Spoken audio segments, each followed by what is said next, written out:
छत्तीसगढ़ में किसानों की क्या जरूरत है, वो छत्तीसगढ़ तय करेगा। क्या मराठा आरक्षण लागू करने के पक्ष में है आप महाराष्ट्र? सामाजिक न्याय के लिए यही हमारा मंत्र है, यही हमारा कमिटमेंट हमेशा रहा हुआ है। और इस सरकार के बारे में तो क्या कहना, वो आरक्षण विरोधी है, वो हमेशा ये चाहती है कि जो लोगों की भागीदारी है। इसीलिए डॉक्टर नवल किशोर, अब क्योंकि महाराष्ट्र में मराठा आरक्षण दिलवाकर रहेंगे इस तरह का नारा बुलंद हो रहा है, लेकिन आरक्षण सीधे सीधे जुड़ता है हिस्सेदारी से, भागीदारी से।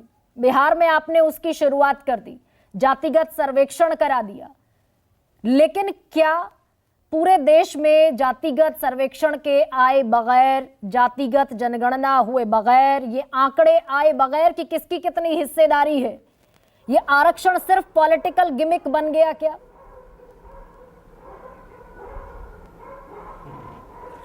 नहीं गरिमा जी, आरक्षण कभी पॉलिटिकल गिमिक नहीं था। कम से कम उन लोगों के लिए जो सामाजिक न्याय को अच्छी तरह समझते हैं।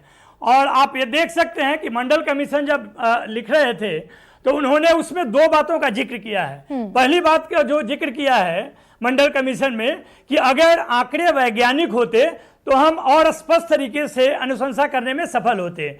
और चूंकि जब जो हमारा आंकड़ा है वो बेस्ड ऑन 1931 है, इसलिए लगभग 52% ओबीसी है, लेकिन चूंकि कैप है 50% का, इसलिए 27% आरक्षण दिया जाना चाहिए।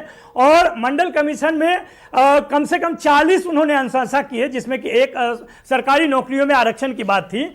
और इसको जब लागू किया गया, लगातार 10 साल तक उस पर मुहिम चली। 60 साल में तो गरीबी हटा नहीं पाए, इन्होंने तो गरीबों को ही हटा दिया।